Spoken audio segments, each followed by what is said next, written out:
Neemuch today के खास कार्यक्रम श्री राम के योद्धा में हमारे बीच हैं हमारे नीमच मंदसौर क्षेत्र के सांसद और एक ऐसे राम योद्धा जिन्होंने अयोध्या राम जन्मभूमि आंदोलन में अपनी अहम भूमिका निभाई। एक जमीनी कार्यकर्ता से उन्होंने शुरुआत की, एक स्वयंसेवी के रूप में वे बढ़े और आज वे जिस शिखर पर हैं जिसकी कल्पना नहीं कर सकते। वे हैं हमारे नीमच मंदसौर के सांसद श्री सुधीर जी गुप्ता, जो हमारे खास कार्यक्रम में आपसे रूबरू हैं। भाई साहब नमस्कार, आपका नीमच टुडे में स्वागत है। हम एक प्रोग्राम चला रहे हैं श्री राम के योद्धा। क्या भाई साहब आपका भी आपने कार सेवा की और एक बड़ा अनुभव आपने उसमें आपके पास है, उसे साझा कीजिए। ये देखिए, भारत का जो व्यक्तित्व है दुनिया के सामने वो अध्यात्म से भरा हुआ है। यानी अध्यात्म को हम एजुकेशन भी कह सकते हैं, शिक्षा भी कह सकते हैं।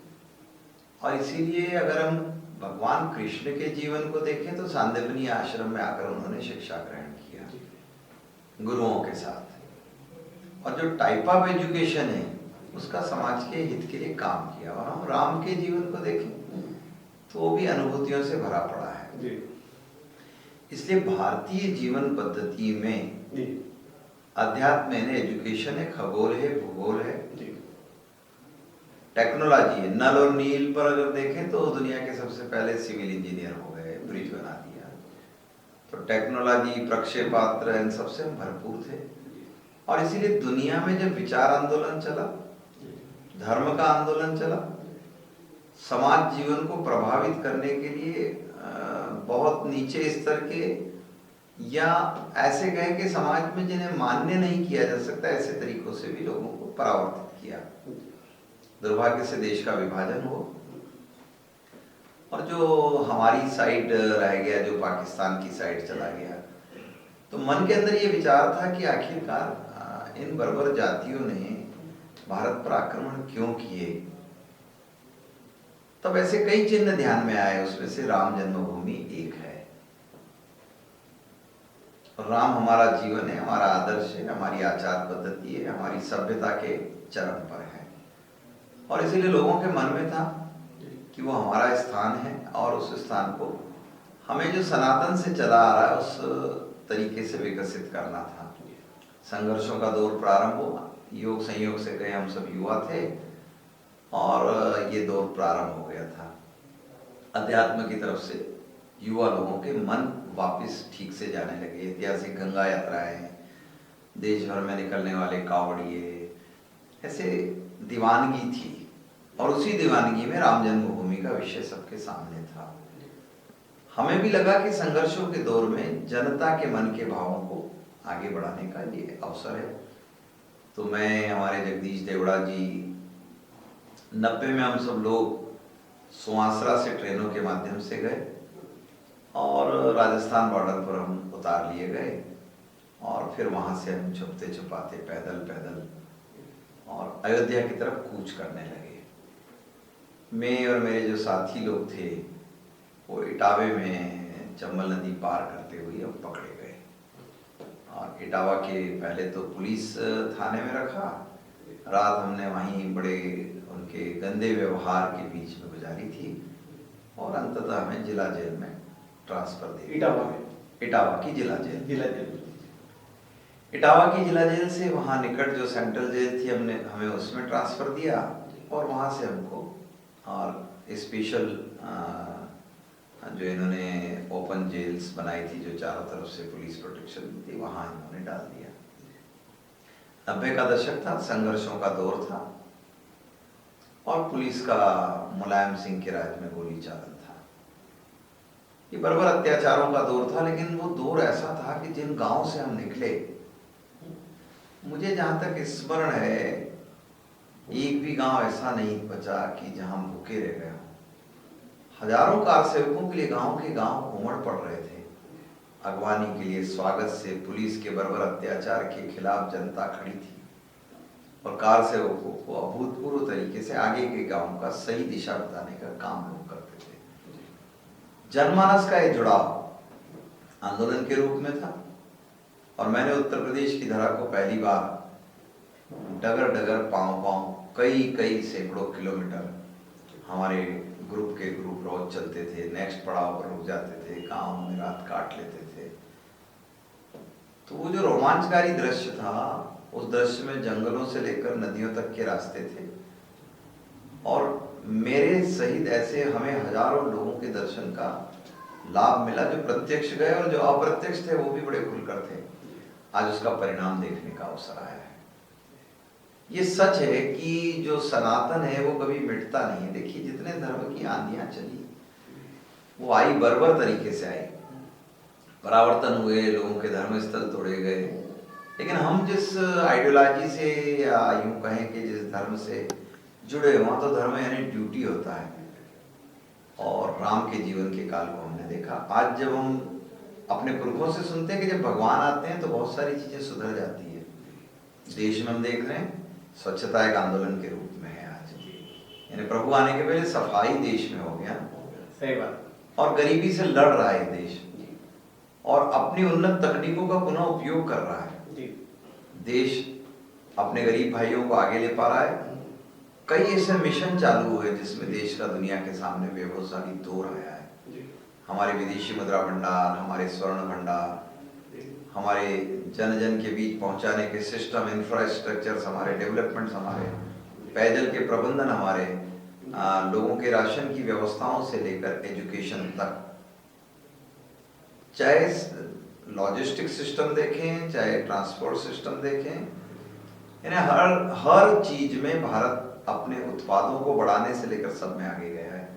मैं इसको राम से जोड़कर देखता हूँ।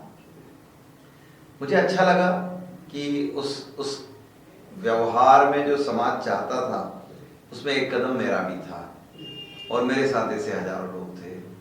जो राम जन्मभूमि आंदोलन 2 चरणों में, बल्कि यूं तो सालों में चल रहा था, ये 90 के दशक में 90 और 92 में था। तो 92 में जब बाबरी विध्वंस हुआ और जो ढांचा गिराया गया, उस दौरान भी आपने कार सेवा की थी? मैंने उसके पहले 90 में की थी। 90 की पहली कार सेवा में हम लोग गए थे। जी। बाद में हम 92 की कार सेवा में सहयोगी कार्यकर्ता के रूप में। जी। आज जब 500 साल बाद प्रभु श्री राम वहां आ रहे हैं और पूरे देश में एक नया माहौल बन गया है, मतलब हमने कल्पना नहीं की थी कि इस तरह का माहौल बनेगा। मतलब जो युवा धर्म और संस्कृति से भटक गया था, आज वो सुबह 5 बजे उठ के प्रभात फेरियों में जा रहा है, दिन में जैसे सिया राम की रैलियों में शामिल हो रहा है, मंदिरों में जाना पसंद हो गया है। मतलब एक दो वो भी देखा था जब मंदिरों से लोग भटक रहे थे। तो ये एक तरफ जो पूरी तरह से बदलाव आया है, इसको आप किस रूप में देखते हैं? नहीं, हमारे जो मंदिर हैं वो अंधविश्वास के केंद्र नहीं है, वो श्रद्धा के साथ उन्नत तकनीक का उपयोग करने के केंद्र रहे, साइंस टेक्नोलॉजी से जुड़ने के केंद्र भी रहे हैं। और तभी तो हम देख रहे हैं कि बदले भारत में आज चंद्रमा पर लोग हैं, अपने मिशन को ले जा रहे हैं, सूर्य की गति नापने के लिए हम आगे बढ़ रहे हैं और हम अपनी तकनीक का उन्नत उपयोग भी कर पा रहे हैं। यानी सिर्फ धर्म एक ऐसा विषय नहीं है। और चूंकि भारत में जब जब सनातनी धर्म के विकास के क्रम आएंगे, भारत का औद्योगिक विकास होगा, इसका आर्थिक विकास होगा, इसका शैक्षिक विकास होगा और गरीबी उन्मूलन के सफल प्रयासों की तरफ लोग लगेंगे, क्योंकि हर एक के मन में भाव है कि अगर मेरे ईश्वर है तो गरीब कल्याण की तरफ ध्यान जाएगा। इसलिए सरकारें भी उस तरफ आकृष्ट है और मैं तो हर जगह चिन्ह देखता हूँ साहब कि लोगों के मन में अभूतपूर्व श्रद्धा है, अपार श्रद्धा है और लोग मन बना चुके हैं कि अब हम कोई अंग्रेजों को देश देने नहीं वाले और न मुगलिया आक्रमण के वो दौर वापस आने वाले हैं। आज विश्व गुरु की तरफ बढ़ रहे हैं और उसमें राम एक कारक है। एक चीज वैसे मोदी सरकार में हमने देखी है कि 3 चीजें साथ में चल रही है, धर्म को साथ में लेके चल रहे हैं, विकास को साथ में लेके चल रहे हैं और प्रगति को साथ में लेके चल रहे हैं। तो हमने देखा कि पहले धर्म को विकास से नहीं जोड़ा जाता था, लेकिन अब धर्म को विकास से जोड़कर और जिस तरह से प्रगति हो रही है वो एक अद्भुत है। नहीं, आप देखिए कि विकास के पैमाने ही यही हैं। लोग घूमने के लिए देश से बाहर जाते थे।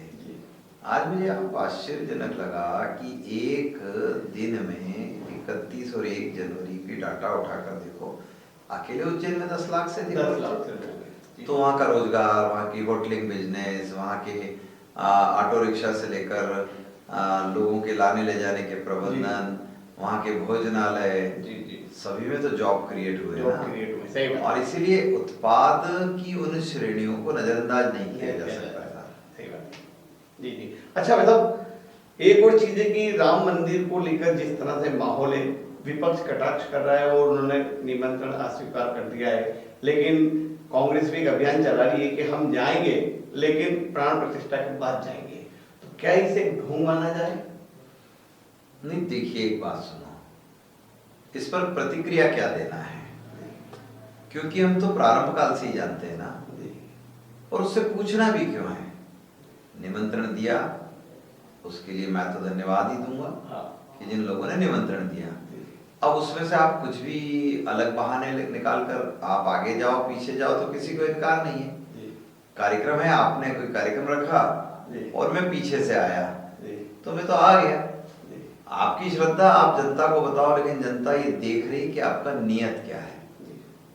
हम तो इनकार नहीं करेंगे कि हम तो ये नहीं कहने वाले कि आप राम भक्त नहीं है, लेकिन आपने ही तो सारे क्वेश्चंस खड़े किए ना, कोर्टों से लेकर।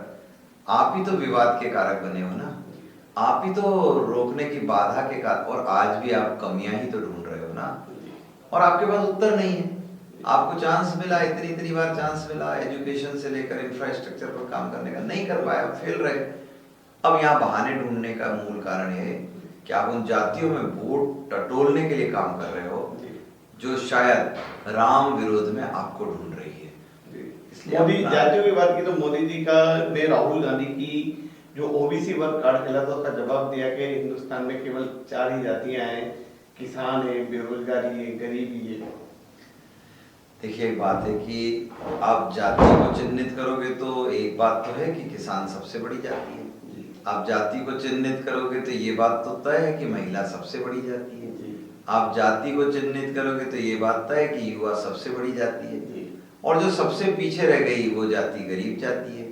तो मोदी साहब ने तो स्पष्ट कहा कि इन 4 जातियों का विकास करना है।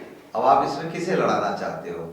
और इसलिए मोदी साहब का जल जीवन मिशन हो कि उज्ज्वला योजना, कि उजाला योजना हो, कि आयुष्मान कार्ड, मोदी कार्ड, आप किसी भी चीज पर चले जाओ। आज देश में ड्रोन सर्विसेज आ रहा है, आज फर्टिलाइजर सेक्टर में, आज उत्पादन श्रेणियों में, मोबाइल सेक्टर में, आज रक्षा सेक्टर में अगर विकास हुआ है तो इन 4 जातियों के लोगों का बहुत बड़ा योगदान है। और इसीलिए मैं समझता हूँ कि राम आए हैं तो समरसता आएगी, क्योंकि राम आए हैं तो केवट की नाव पर भी बैठे, शबरी के द्वारे भी गए, और इसीलिए राम के आने का संदेश ही देश में एकता है, समरसता है, ताकत है। जी जी, धन्यवाद भाई साहब। तो आप थे श्री सुधीर जी गुप्ता साहब, जिन्होंने श्री राम जन्मभूमि आंदोलन में अपनी अहम भूमिका निभाई और इटावा जेल में बंद रहे, और जो 1990 की कार सेवा थी उसमें अहम योगदान दिया। अगली बार फिर आपसे को राम के योद्धा में की इस कड़ी में किसी अन्य हस्ती से रूबरू बनाएंगे। नमस्कार।